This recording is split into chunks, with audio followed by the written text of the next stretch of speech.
A kú déédé àsìkò yìí. Kókó inú ìwé ìròyìn la mú wá fún yín láti inú àwọn ìwé ìròyìn ilé wa.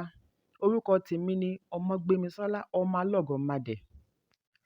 Ọjọ́ Ẹtì tí ó kọjá ní ilé-ẹjọ́ kòtẹ́milọ́rùn fi ìdí rẹ̀ múlẹ̀ wípé gómìnà Adémọ́lá Adélékè ni yóò ṣe olúborí nínú ìdìbò tí ó wáyé ní ọjọ́ 16 oṣù keje ọdún tí ó kọjá. Ìdájọ́ yìí kò tẹ́ gómìnà ìṣáájú rẹ̀ lọ́rùn. Ìdí nìyí tí Adégbóyèga Oyètọ́lá ṣe pinnu láti gbé ẹjọ́ náà lọ sí ilé-ẹjọ́ gíga jùlọ Supreme Court. Èyí kì í ṣe ìgbà àkọ́kọ́ tí irúfẹ́ awuyewuye bẹ́ẹ̀ yóò wáyé ní ìpínlẹ̀ Ọ̀ṣun. Àwọn kan tilẹ̀ ní ìgbàgbọ́ wípé ìrírí ló fẹ́ sọ ara rẹ̀. Ìdìbò gómìnà tí ó wáyé ní ọdún 2022 fara pẹ́ irúfẹ́ èyí tí ó wáyé ní ọdún 2018. Ní báyìí, ìpàdé di ilé-ẹjọ́ gíga kí a tó mọ ohun tí yóò ṣẹlẹ̀. Ẹ̀kúnrẹ́rẹ́ ìròyìn yìí wà nínú ìwé ìròyìn The Punch tó jáde lónìí. Ààrẹ àṣẹ̀ṣẹ̀yàn Bọ́lá Ahmed Tinubu ti fagilé ayẹyẹ ọjọ́ ìbí rẹ̀ tí ó yẹ kí ó wáyé lọ́la òde yìí. Ayẹyẹ yìí ni ó máa ń wáyé lọ́dọọdún láti fi sàmì ọjọ́ ìbí rẹ̀. Dípò eléyìí, Tinubu pinnu láti ṣe àkànṣe àdúrà àti ìdúpẹ́. Nínú àtẹ̀jáde amúgbálẹ́gbẹ̀ẹ́ rẹ̀ Túndé Rahman ni ó ti sọ wípé àkànṣe àdúrà yìí yóò wáyé ní ìpínlẹ̀ Èkó àti àwọn ìpínlẹ̀ mìíràn láàrin orílẹ̀-èdè Nàìjíríà. Àkànṣe àdúrà yìí yóò wáyé nínú àwọn mọ́ṣáláṣí ńlá tó wà láàrin ìlú. Lára àwọn tí yóò péjú pésẹ̀ síbi àdúrà náà ni Ààrẹ Muhammadu Buhari àti aya rẹ̀, Igbákejì Ààrẹ àṣẹ̀ṣẹ̀yàn Sínátọ̀ Kashim Shettima àti aya rẹ̀, Gómìnà ìpínlẹ̀ Èkó Babájídé Sanwó-Olú pẹ̀lú ẹgbẹ́ ilé ìgbìmọ̀ aṣòfin àti ìpínlẹ̀. Ẹ̀kúnrẹ́rẹ́ ìròyìn yìí wà nínú ìwé ìròyìn Daily Post tó jáde lónìí.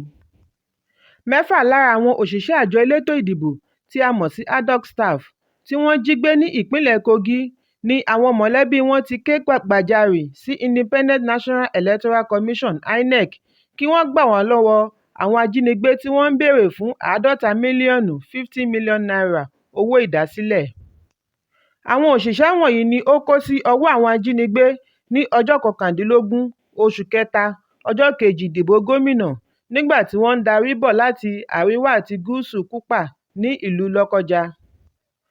Agbẹnusọ adarí ikọ̀ ọlọ́pàá ìpínlẹ̀ Kogi William Ovie Aya sọ wípé ènìyàn tí iye wọn tó 96 ni wọ́n rí gbà lọ́wọ́ àwọn ajínigbé ọ̀hún tí èèyàn 3 sì fi ara pa nígbà tí wọn kò lè sọ bí àwọn méjì ṣe rìn. Ọ̀kan lára àwọn òṣìṣẹ́ INEC Babalọ́lá Olúwatóbi Peter ṣàlàyé wípé àbúrò òun obìnrin wà lára àwọn tí wọ́n jí gbé. Ó tako ọ̀rọ̀ ọlọ́pàá tí wọ́n sọ wípé gbogbo àwọn tí wọ́n jí gbé ni wọ́n ti gbà padà. Ó fi ìdí rẹ̀ múlẹ̀ wípé agùnbánirọ̀ 2 wà lára àwọn 6 tí ó wà ní àkàtà àwọn ajínigbé. Ẹ̀kúnrẹ́rẹ́ ìròyìn yìí wà nínú ìwé ìròyìn The Guardian tó jáde lónìí. Arákùnrin kan ẹni ọdún 43 tí orúkọ rẹ̀ ń jẹ́ Ọládipúpọ̀ Abíọ́dún ni a gbọ́ wípé ó ń bá ọmọ bíbí inú rẹ̀ ní àjọṣepọ̀ ó sì fún un lóyún.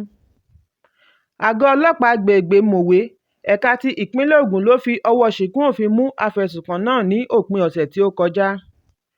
Nínú ìfọ̀rọ̀wánilẹ́nuwò ni bàbá ọmọ náà ti sọ wípé òun kò lè mú mọ́ra nígbà tí ọmọ fi ọwọ́ pa òun lára. Ní kété ni ọmọ tako bàbá rẹ̀. Ó ní bàbá òun lérí wípé òun yóò gbẹ̀mí òun bí òun bá sọ fún ẹ̀dá alààyè kankan. Agbẹnusọ fún adarí ikọ̀ ọlọ́pàá Abímbọ́lá Oyèyẹmí fi ìdí ọ̀rọ̀ yìí múlẹ̀ wípé obìnrin kan tí orúkọ rẹ̀ ń jẹ́ Ìyáàfin Olúwatóyìn Ìdòwú ni ó wá ṣe àfisùn ní àgọ́ ọlọ́pàá wípé wọ́n parọ́ mọ́ ọmọkùnrin òun pé ó fúnyàn lóyún. Obìnrin náà tẹ̀síwájú wípé nínú ìwádìí òun ni òun ti rí àrídájú wípé ọmọbìnrin òun ti wà nínú oyún oṣù 5 kí ọmọ òun tó bá a ní àjọṣepọ̀ ní oṣù 3 sẹ́yìn.